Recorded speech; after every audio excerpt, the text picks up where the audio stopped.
Hey, my babies. Thank all y'all for tuning in to Shut the Fuck Up and Listen. I just want to let y'all know I appreciate y'all and thank y'all for all y'all support in the very beginning. Y'all know here in real life, though, and then Shut the Fuck Up and Listen, y'all can state your point of views and opinions without being judged. So, baby, go ahead and tap in, tune in, do whatever you need to do, but get over here and quick. Hey babies, today Ash with the Faxtz is coming to y'all to report to y'all about the 5-year-old autistic girl from Cleveland, Ohio. On September the 13th of 2025, a big tragedy happened that will forever scar this baby. Okay? It was a lot of rumors going around saying that the baby was deleted. She was no longer here with us, but the reason why they were saying that because when they found her, she was not breathing. Okay? That baby is still here with us. She's not dead. She did have to spend 5 days in the hospital, and of course, she's traumatized by this. Okay, the young girl is scared. She's feared for her life, and she's no longer acting the same bubbly, beautiful 5-year-old young lady that she once was. She's a total different person at this time. And can we blame her? No, we cannot. Because even as an adult, if those type of things had to happen to us, that was scars for life. So next year, around this time, when everybody has done forgot what had done happened on September the 13th of 2025, when 2026 comes, she's still gonna be battling this and on and on and on until she get older enough. Even then, I don't even think therapy will really help with this situation because you are just a young kid looking to have fun and play and just be outside. More of the story is us as parents, we need to watch who we bring our children around. I'm not saying that the family is at fault, but technically, to a degree, the family is at fault. That's my opinion. We may ask why the family at fault. They didn't do this. They're at fault because at the end of the day, this is a 5-year-old young lady. They should have had eyes on this child at all times. And not only the fact that she's 5, but also that she's autistic and she has a disability. The same way those young kids lured her to a wooden area and did God knows what to her, somebody else could have did it and we probably would have never saw her again. So let's just say this. When you bring your child to a family and friend's house, you need to make sure that it's clear and lay your law down that look, my child is coming over here, but don't allow my child to go outside. If you do go outside with my child, make sure that you're supervising my child and you basically keep supervision over her at all times. My child has a disability, she's on the spectrum, and I need you to understand that. Most people, especially our people, they don't really believe in all these different disabilities because they're looking at it, okay, well, when I was growing up, they ain't had no such thing or whatever the case may be. No, it was there. We just was not aware of it and we just didn't know about it. But people also look at autistic kids as nothing is wrong with them, and that's not true. That's exactly why their logo is pieces to a puzzle because all of the strains of autism is different. Okay, you have different kids, different level of the spectrum, and it's not just a certain color, a certain race, and none of that. It's multiple races that have these same exact issues.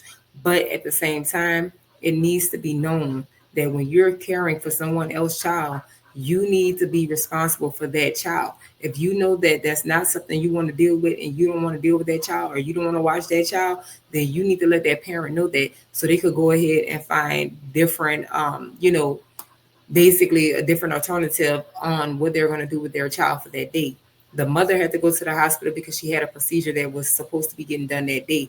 As she at the hospital, her family called her and said that the child was missing. By the time she arrived on the scene, that child was already in the ambulance, breathless. Okay, so that's where it's coming from with her allegedly being dead. Okay, so I just want to clear it up for y'all. She's not dead. She's still here with us. Her mom is still trying to figure out and sort through the situation. Her mom wants justice, and I totally understand. But while we're speaking on justice, they're also trying to paint the kids that committed this crime as victims. And I really don't like that because I hate to bring up race into it. I really do. But if this stuff was on an opposite foot, okay, and it was black kids that did this to any other race, it wouldn't have had this investigation. It would have been over with. They would have already been in juvie. It wouldn't have been no need to investigate.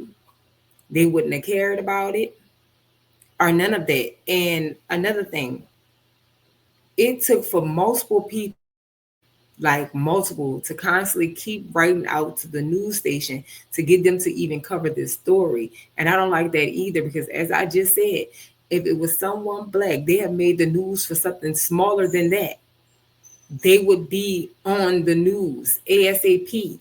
Okay, I understand they can't show pictures of the kids, they can't say names, because of course no state does that. Any child that's under the age of 17 or whatever the case may be, they don't cover their name, they don't report it. But I just really wish that Cleveland do a full and thorough investigation and make sure that this baby get justice. I understand that there are kids, but at the end of the day, they're old enough to know right from wrong. We've been taught since the beginning of time. You don't touch nobody between their legs, and don't let nobody touch you between your legs. That is the number one rule. We have always been taught that. I'm just trying to see, where did these kids gather the courage? Where did they get this from? Where did they see this? Because let's be honest, kids are sponges. Kids only repeat what they see. So where did they see this stuff, this graphic, horrific things that they did? Where did they get it from? Like, a child is not just gonna wake up and say, "Oh, I'm gonna beat her, I'm gonna do X, Y, Z, I'm gonna beat him and do X, Y, Z." They don't just do that. That's something that is taught. So I'm gonna go ahead and run this clip with y'all and let y'all go ahead and check this out real quick. 48th Street in Cleveland. A month ago, this road was a crime scene. On September 13th, police say several children aged 10 and under lured a 5-year-old girl with autism to a field before torturing and sexually assaulting her. The neighbors I talked to didn't witness the incident, but say the area has been on edge and they are calling for justice. As of October 15th, a 9 and 10-year-old were charged with rape and attempted murder. The case now proceeds to juvenile court, where future proceedings will be closed to the public. Now, mind you, I'm trying to see why the third child was not charged as well. It was three of them. I feel all three of them should have been charged.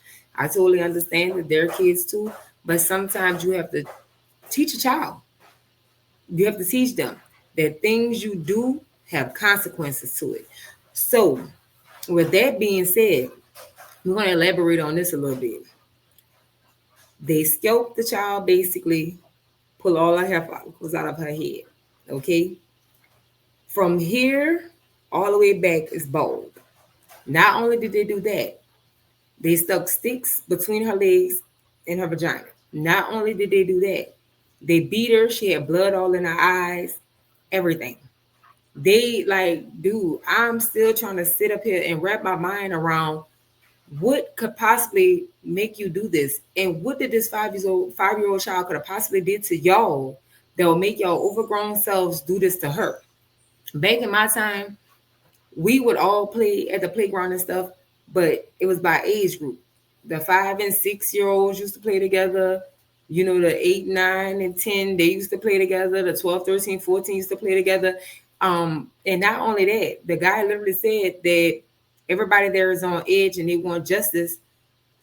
I'm just trying to see. If y'all paid attention to the background he showed, he's literally in the middle of the road. You can see houses. Nobody saw this. And see, back in our time, the neighbors always used to be peeping in the window or watching over you, and you didn't even know they was watching over you. And they definitely protected their own. I'm just not understanding. Like, everything to this story is just not making sense. I'm trying to see, how did she get out of the family house where she was? Nobody was aware of her surroundings or where she was at the moment. They thought she was just missing. Whole time, this young girl laying in, I'm gonna call it a field, in a field, abused, bloody, and basically no heartbeat. So she was lifeless at the time. Good luck the ambulance got there in time to even bring her back. Good luck, most of the times in the medical field, when a person goes so long without oxygen, they become brain dead. So good luck they was there in time to get her to the ambulance, to get her to the hospital, to get her where she needs to be. Now, the thing is, this child is still here today with us today on earth. She's living. The mother said that this child is not the same. She's saying things she never heard her say before. How did she know she died? The child is waking up, jumping up out of sleep, saying they killed me, I died, and it's all kind of stuff. This is going to traumatize this young lady for the rest of her life. At this point, I don't even think therapy is going to be able to help. Would it be a good idea to get her some therapy ASAP? Yes, it would be. But I'm going to go ahead and let this next video run.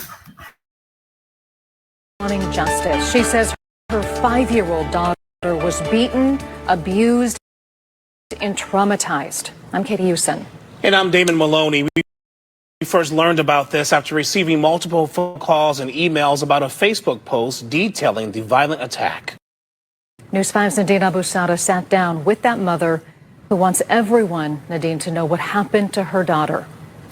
Katie, Damon, we want to warn those that are watching that what you're about to hear and see may be graphic and disturbing as a mother demands answers and justice for her daughter. She a mini you. Yeah, she literally will crack you up. Like, she's so proper, the way she talks, everything about her is just like bubbly. When talking about her 5-year-old daughter, and Tavia Kennebrew lights up. She is very, very affectionate. But sadly, that joyful spirit It was horrible. is broken. The bubbly 5-year-old, and I know she was not there no more. We're not naming the child or showing her face because she is a minor. But this horrific story begins on September 13th. And Tavia says she left her 5-year-old daughter at a family member's house. Then she got a call. Her daughter was missing. When she arrived, the little girl was already in an ambulance. I could not recognize my daughter. Her hair was ripped out of her head. She had blood and bruises all over her. Her nails was filled in dirt, and she was unresponsive. Tavia says her daughter was taken to a wooded area where a group of children attacked her. The allegations, which include sexual assault, are too disturbing to share with you. That is so evil. It's so evil. News 5 reached out to Cleveland police regarding this incident. What can you tell me about this investigation involving a 5-year-old allegedly being assaulted? It is an active investigation that the Cleveland Division of Police is conducting at this time. In a statement, the department confirmed that the Sex Crimes and Child Abuse Unit is actively investigating a case involving multiple children under the age of 10, both as victims and as suspects. And we have to protect the rights that the victims have, just as well as the suspects in these cases. And Tavia says her daughter spent about a week in the hospital. The moment she opened her eyes, She was screaming. When she woke up, she said they killed me. She thought she was dead. the memories came flooding back. To hear your baby say that she dead, what? A 5-year-old shouldn't even know that word. Like, How is she now? she's struggling mentally and behaviorally. She say things that she never said before. More violent, more suicidal things. She says now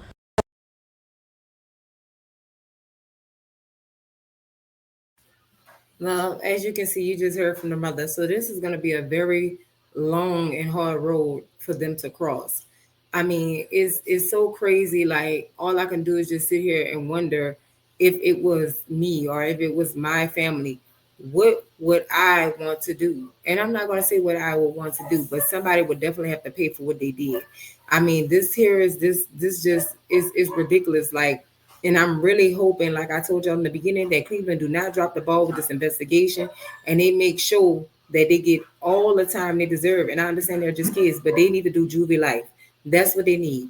Because at the end of the day, this does not make any sense. Like, I hate to disagree with the mom. At this point, I just gotta agree with her.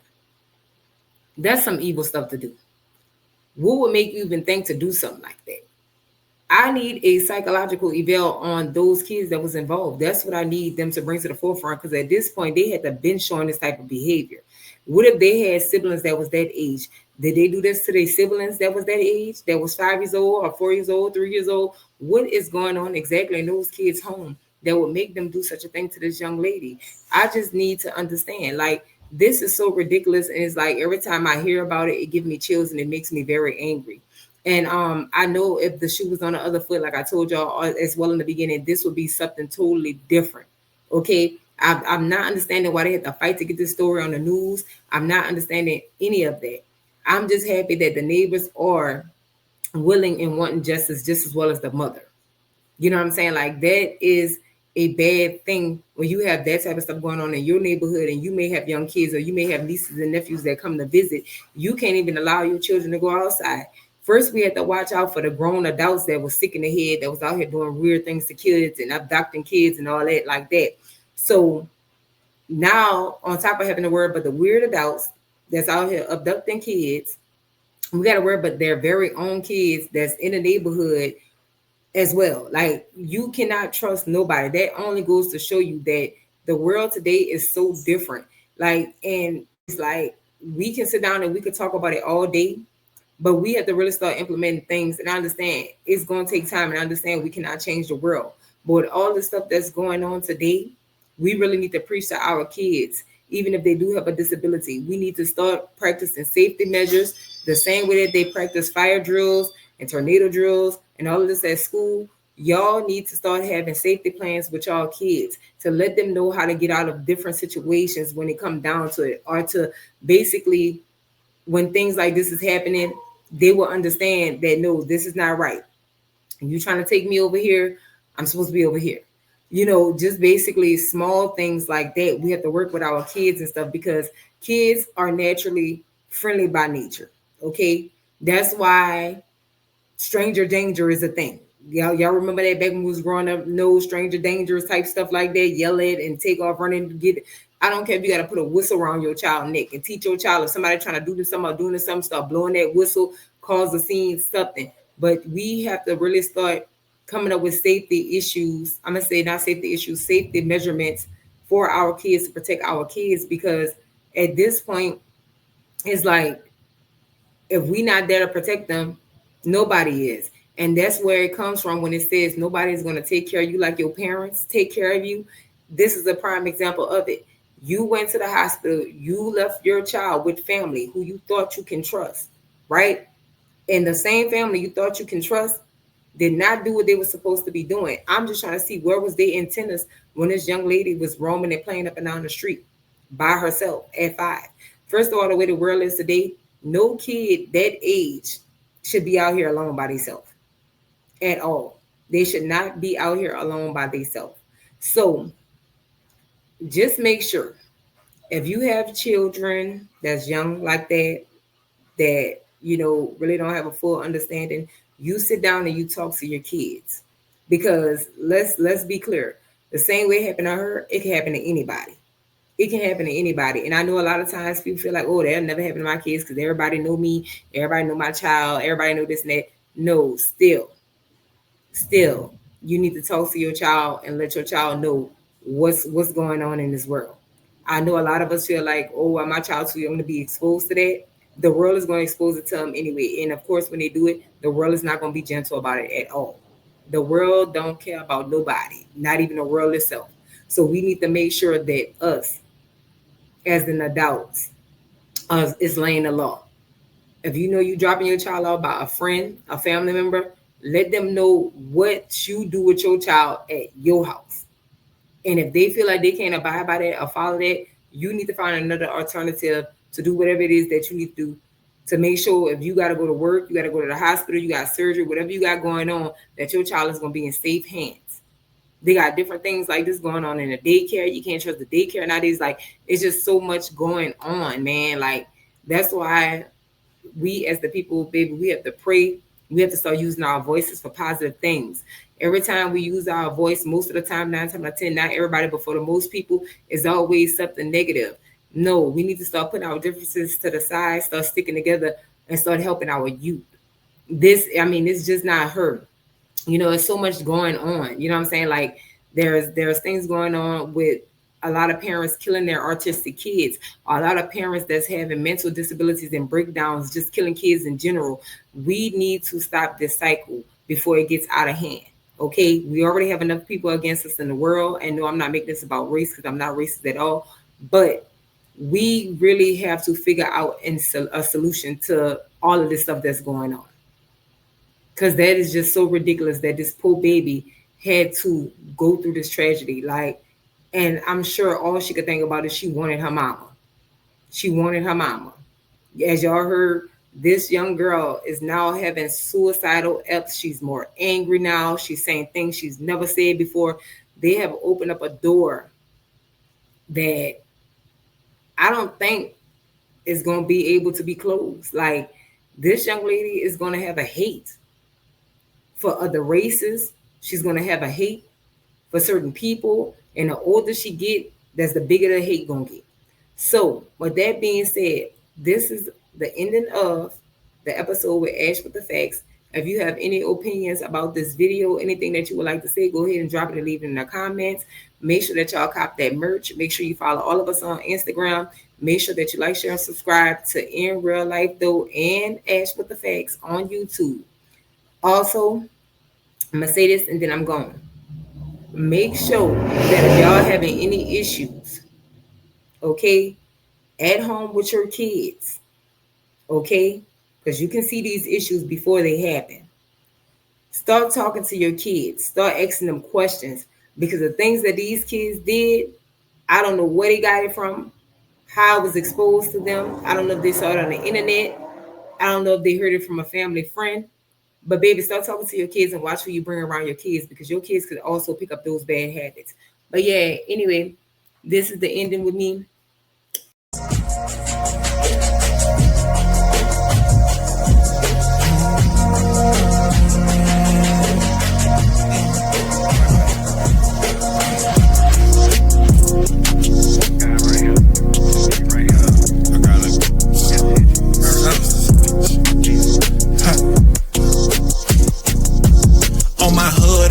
Different lady friends running them. I ain't really too good with names, so I number them. They all call me God, life ain't hard at all.